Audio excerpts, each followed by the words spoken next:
All right, we're going to get started with section 8.1. Chapter 8 is about similar figures, and in 8.1 we're setting the stage for similar polygons, and the question really is how are similar polygons related? I'm going to jot that up there. How are similar polygons related? We'll start out with how are similar polygons related? That's the big question in section 1. Get your name up on the top of your notes. Valentine's Day. Cool.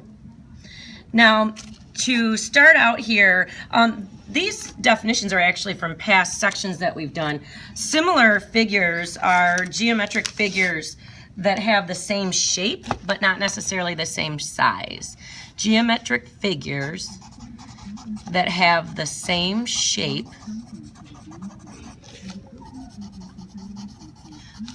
but not necessarily the same size. That's that desk.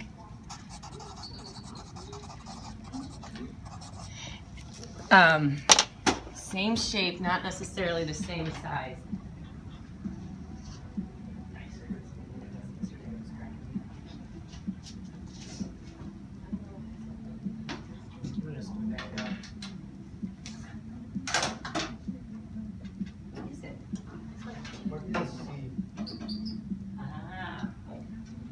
Geometric figures that have the same size but not necessarily the same shape. Now, a similarity transformation is it's a transformation where the figures don't necessarily remain the same shape. Like we've transformed, we've translated, you know, slid, flipped, our rotations, and the size stays the same, but a similarity transformation is when we have some dilation and enlargement. You know, we talked about dilations yesterday on our Maintaining Math Proficiency. Some dilation or composition involving dilations.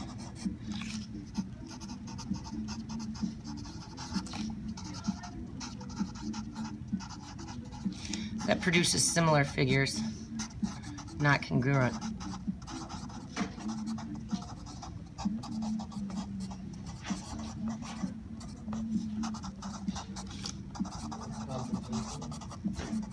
Or composition involving dilations. Some dilation or composition involving dilations that produces similar figures that aren't congruent. So that idea that we're going to do like a reduction or an enlargement. And we're going to have figures that are related because they're going to have some similar characteristics, but they're not the same size. And then last but not least, just to set the stage here, are corresponding parts. Corresponding parts are a pair of sides. Corresponding parts come in pairs. And it's going to be sides or angles. So pairs of sides or pairs of angles that have the same relative position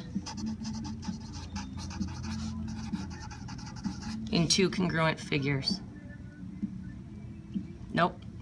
In two similar figures. Have the same relative position in two similar figures. Sides or angles that have the same relative position in two similar figures.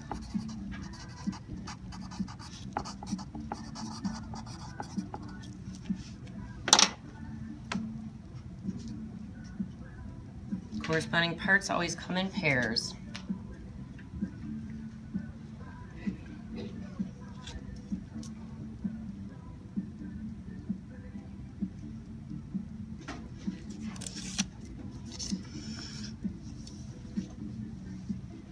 Now I'm going to grab some different colors to use. Open up the markers. You guys should have all taken like a marker pack. Make sure all 8 of the markers get back in there when you return them. we start looking at, like, what do they mean about these corresponding parts of similar polygons. In the diagram below, triangle, my notation was weird, I had to draw in triangles. We would literally draw a triangle in front of the 3 letters. Triangle ABC is similar to triangle DEF. You can write, take a look at how it's written, ABC is similar to DEF, as there's a little wiggle symbol in there. I'm going to actually have you guys write it yourselves over here. Triangle ABC similar to triangle DEF. So when we see that, we read similar to. Triangle ABC is similar to DEF. It's just what I read here. A similarity transformation preserves angle measures, so corresponding angles are congruent. A similarity transformation also enlarges or reduces the side lengths by a scale factor k, so corresponding side lengths are proportional. That enlarges or reduces, remember that's the 2 different types of dilations that we have. Enlargement or reduction, the 2 dilations.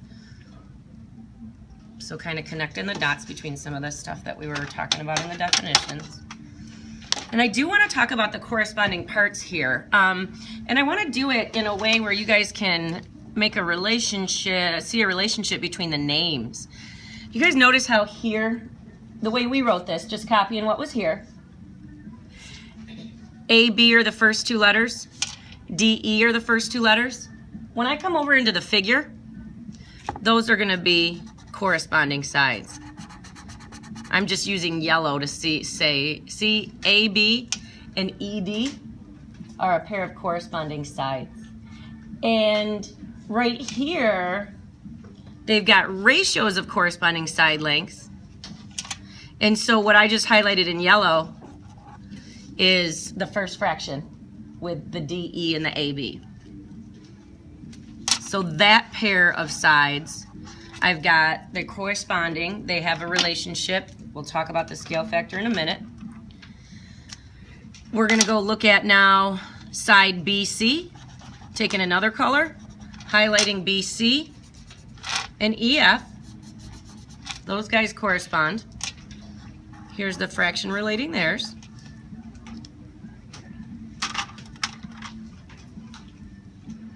You know, you can use like the yellow and the orange and the lighter colored markers maybe to go around. Yeah, let me hit one. And then I'm going to highlight FD and CA as corresponding parts. I'm going to highlight FD and CA as corresponding parts. I had yellow and then I had green and now I'm going orange. FD, oh, my orange isn't standing out enough. I'm going to turn it to pink.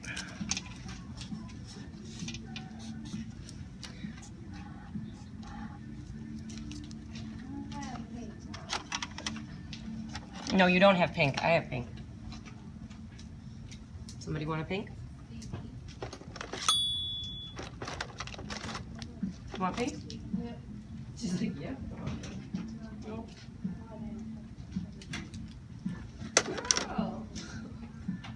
Now, you guys notice, I went around the sides and color coded them.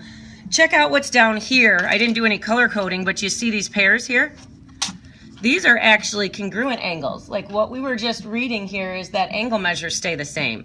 So my side lengths are definitely not the same, I can tell. The side lengths of this, so if this is my pre-image, and this is my image, side lengths are bigger in the image. This was an enlargement, but the angle measures stay all the same. So I'm just going to put loops around the pairs. The pairs just are sitting in the same position, same relative position in each figure.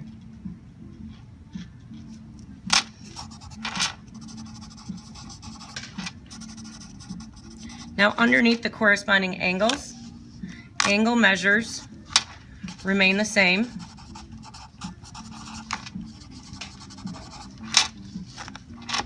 Under any dilation.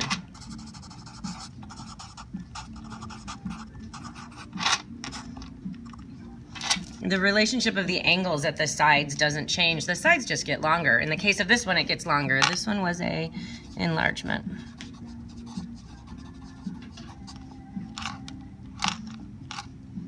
I don't know if you guys remember even yesterday when we talked about an enlargement, K's got to be a value greater than 1. K is our scale factor. The same under any dilation. If we're enlarging or reducing, our angle measures stay the same. Our side lengths just get longer or shorter.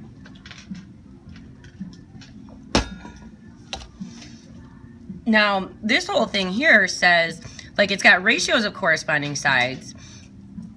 This is also known as, you guys, this little figure here, and we're going to go to the next page, and we're going to, all these equal fractions. This is a statement of proportionality. This right here is a statement of proportionality, and I'm actually going to go to the next page to talk about that. I got an enlargement over here, pre-image, image. Yeah, I think we can go on. Everybody cool? For the most part, I see a couple pencils still moving. Again, we're laying the groundwork here for our chapter 8 work. There's only 4 sections in this chapter. All right, I'm going to move on. If you're watching this at home, of course, you can stop it. Take time.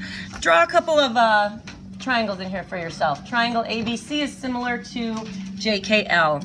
I'd like to see you draw these triangles. Make them look similar.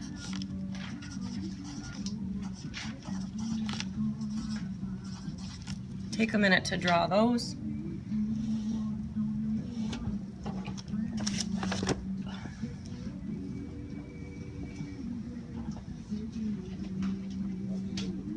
We're going to talk a little bit more about that statement of proportionality.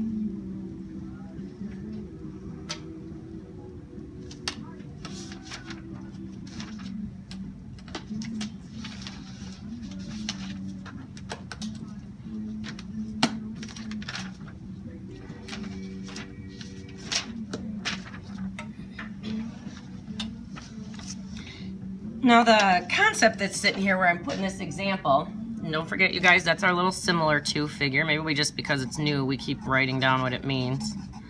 Similar to.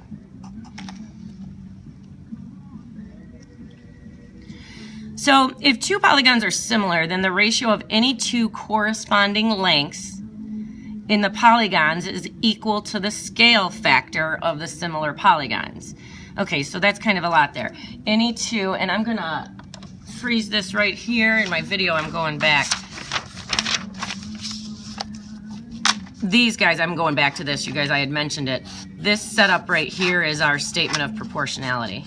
Statement of proportionality. In every one of these fractions,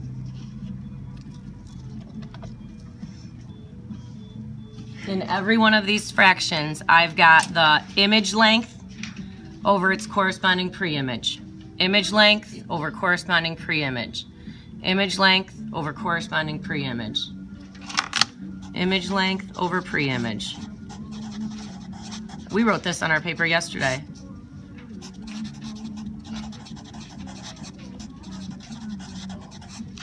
Image length over pre-image length. Statement of proportionality. This is the first page. I just backed up. All right. Backed up to our first page. Now, I'm on this drawing. Could we highlight corresponding parts? Grab a color. What corresponds to BA or AB? Look at the name. It'll give you an idea. A to B should be J to K. Let's just color code corresponding parts. Corresponding with side BC. BC is going to be KL. And then corresponding with side CA is going to be LJ. Now, I'm sitting there on that CA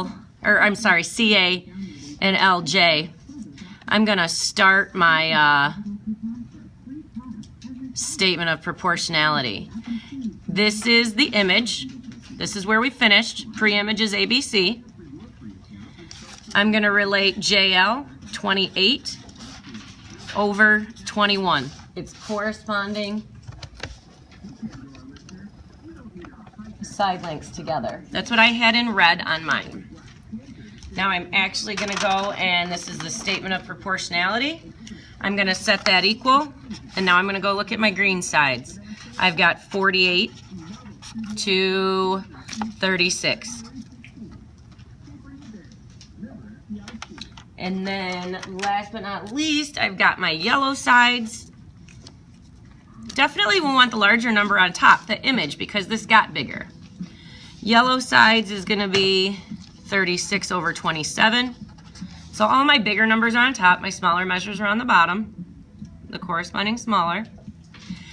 And then the question is first of all, are these all proportional? I think they should be. Grab your calculator. Let's pull math fracs reducing these fractions and see what they all equal to. They should be the same. 28 divided by 21, math frac, I got 4/3. 48 divided by 36, math frac, I got 4/3. You guys getting the same things? 36 divided by 7, math frac, guess what? The scale factor is 4/3. So that's 4 over 3, that equals our K. It's a number bigger than 1, definitely an enlargement. So that's our statement of proportionality, and it leads us to get the K. The statement of proportionality leads us to get the K. Now, in Theorem 8.1, this just takes in, and I'm not going to, well, we could go through in color code. Let's just do it. K to L, let's see, KL corresponds PQ. Sometimes the figures aren't positioned the same. You know, like one of them might be turned, so you may have to go look at the name to help you figure out what goes with what. Just kind of highlighting the correspondings in the same color. Now the big idea behind this theorem is that, okay, if your side lengths are all related by a particular scale factor K, then the perimeters are going to be related by that exact same scale factor. If side lengths are related by a particular scale factor K, so are perimeters. I was just going to go circle my, so what was blue? QR and LM. Just kind of going back and color coding my fractions over here. NM and SR I had in red. And these don't have any measures on them. This is just us matching up what goes with what. KNSP. Just making sure I'm looping up my colors right. I should have done that while I was drawing them. Cool.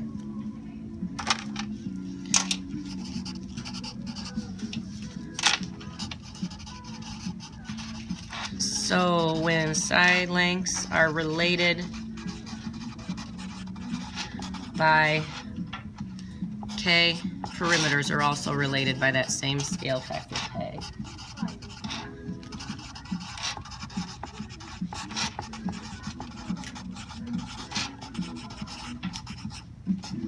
And this is all just lengths. All we're doing to get a perimeter is putting together lengths.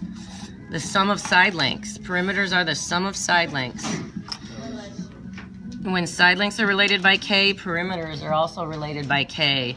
And just remember that perimeters are the sum of side lengths. So it makes sense that if I'm just adding together those lengths, that K scale factor would stay the same.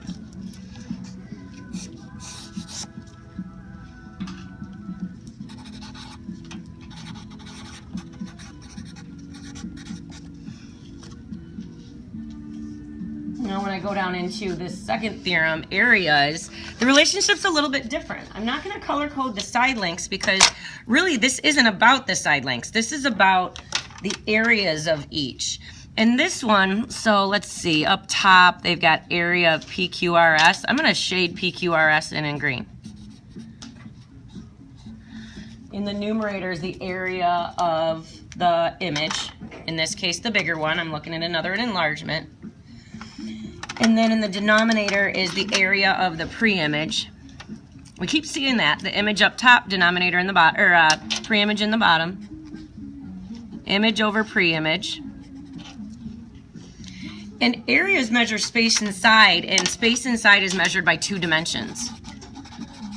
And when we relate areas, you guys, check out how this 2 dimensions is taken into account. All of our ratios to the second power, to the second power, to the second power, to the second power. Because we have to multiply 2 dimensions together to get areas. We've talked about this before.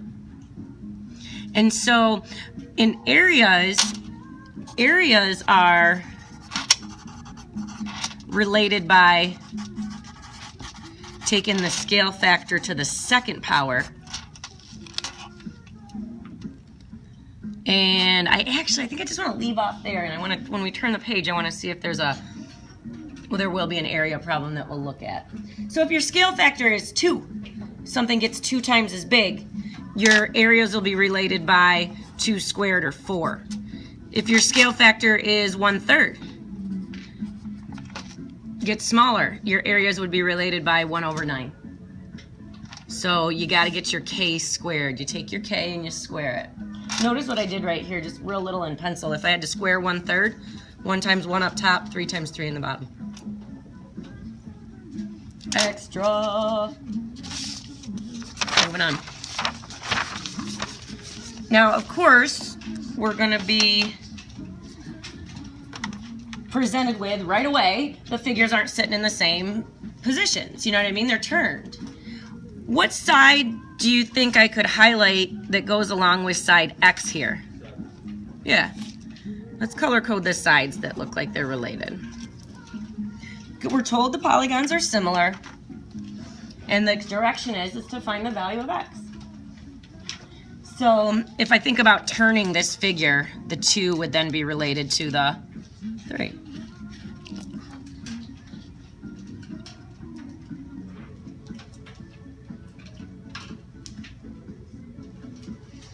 Now, let's go and call, they didn't tell us which one, let's call this one the pre-image.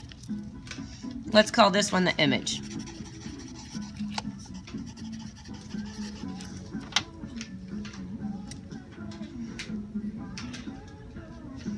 Now, the reason I'm setting it up like that is because when we set up ratios, when we set up proportions, what we're going to want to do is say, all right, 7 from the image relates to the X from the pre-image. So that's what I had highlighted in my little minty green color here. 7 related to X. That's going to be equal to, what do you think? 3 related to 2. 7 relates to this measure as 3 relates to this measure. Now, in order to solve these, this is a proportion. We talked about yesterday when we were working on our maintaining math proficiency about the idea of cross multiplying. In a proportion, the products, the cross products, are going to be congruent to each other. So that means that 7 times 2, or 14, is going to be equal to 3 times X. What do we need to do to figure out that missing X? Let's divide by 3. X is going to be, I think it's going to go in there 4 2/3 maybe, 4.6 repeating. Is that what it is? 4.6 repeating? 2/3, 0.6666, and your calculator probably ends in 7 because it rounds at the end, but that's 2/3. Actually, let me go over here and I'll just write it as 4 2/3 as well. Yeah, we definitely want to be recognizing some of these common fractions. Now, I don't know if you guys noticed, but in number 2, we actually have measures on all 3 pairs of corresponding sides. So what side length, and you know how I kind of guess, or I pick these out. All right, so this is going to be pre-image to image. This is going to be a reduction, pre-image to image. Now, if I go grab this X side right here, I got my orange marker. Which one corresponds to it?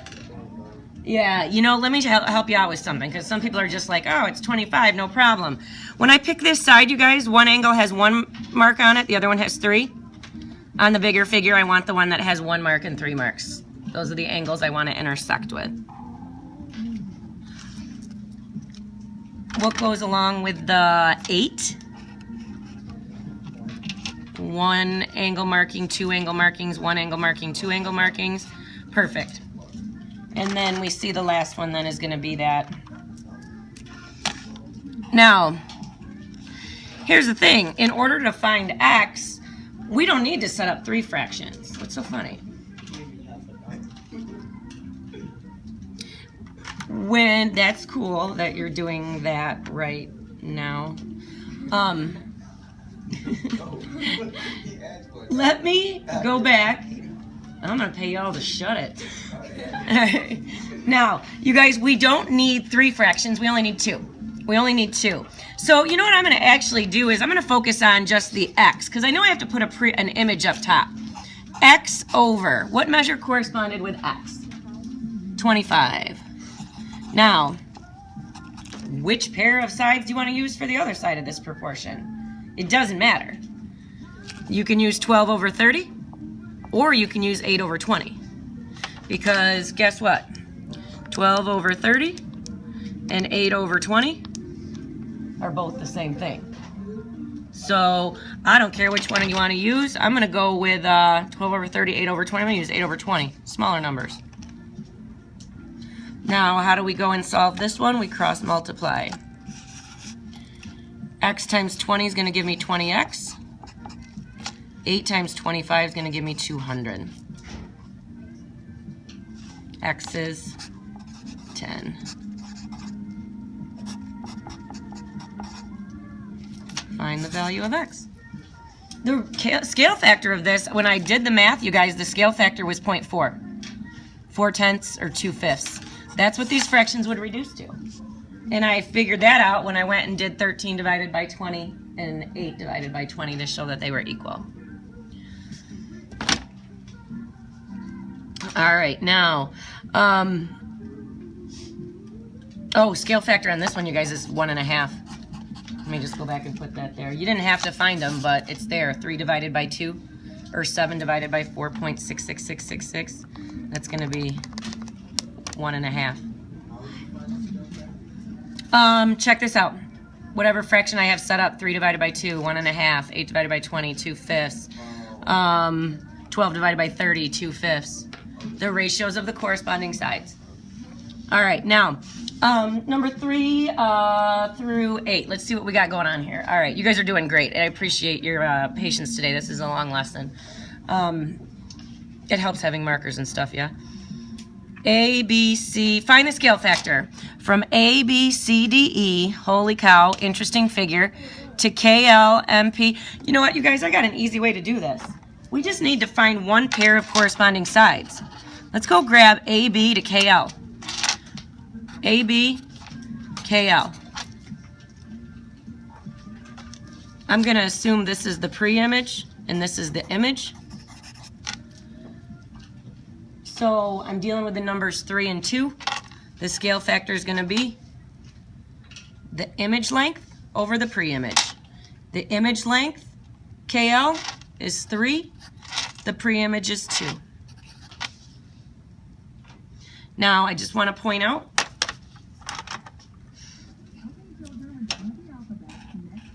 these two sides correspond. Same fraction, 3 over 2.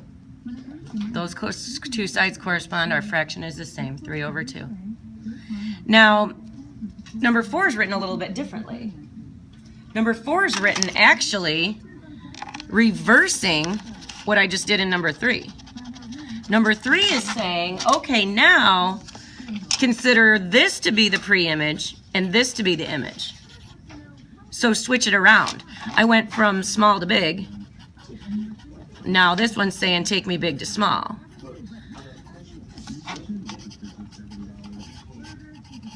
the scale factors are reciprocals when I go the other way. So this is saying it's getting 1.5 times bigger. If I go from here to here, it's getting 1.5 times bigger. If I'm working backwards, it's getting 2/3 this size. You get the 2 from angle AB, right? From side AB. Yeah, side AB. Side AB. Okay. Yeah, I have AB and KL highlighted together, and then I had these guys highlighted together too.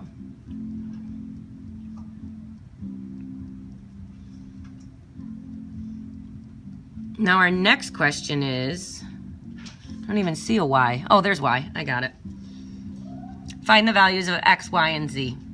Guys, let's go grab Z. Z's an angle.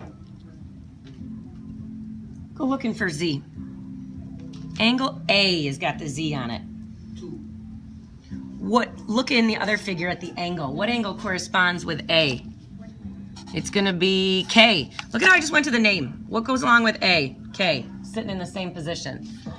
So if K is 45, Z is 45. Okay, so that's that side length. I wanted to get that out of the way. What do I gotta do now to get the values of X and Y? Now, let's go small to big. I'm going to solve these, and I'm just going to say this out here because it's going to matter.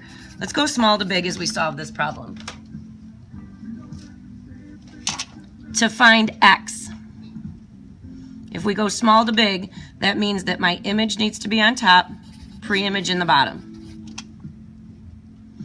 So, from small to big, I know that the ratio is 3/2. These sides, 3/2. I could do it this way too, 3/2. How am I going to find X?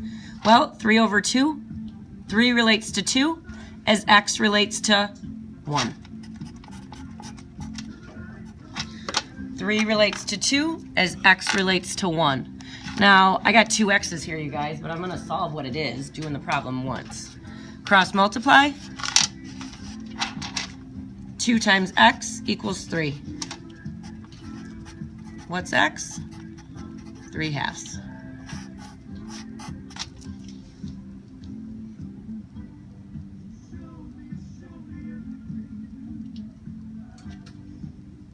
Now the other thing I have to do now is Y. I'm going to highlight Y is this KP side, and its corresponding is AE. 3 square roots of 2.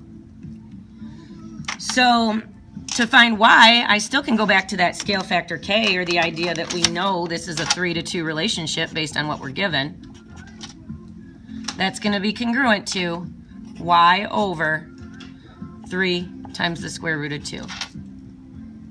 Now, how do we go handle this?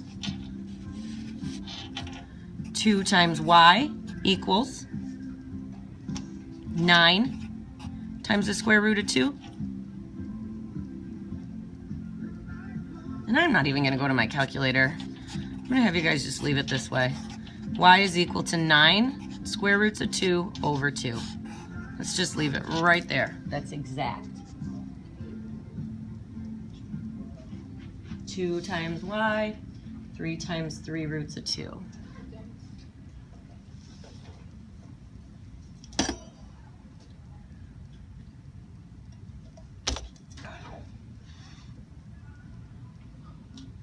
I want to knock out 7 and 8, and then we'll go back and get perimeters in a second here. Ratio of perimeters. Do you guys remember what the rule said? Look back. What's the ratio of perimeters?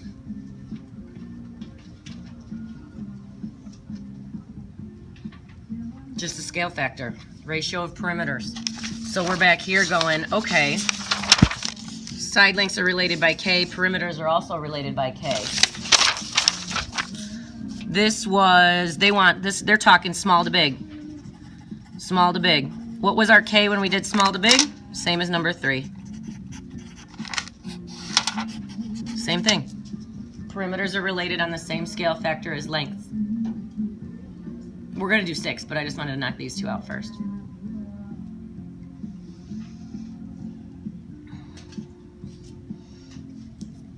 Now, how about the areas?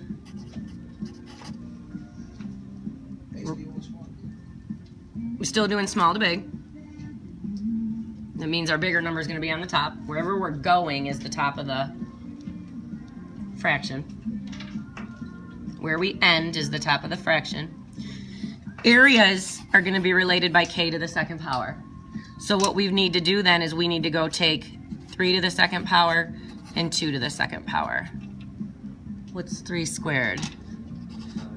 9 over. Let's just leave it like that. If the areas are related by 3 halves, I'm sorry, if the perimeters are related by 3 halves, the areas are related by 3 halves times 3 halves.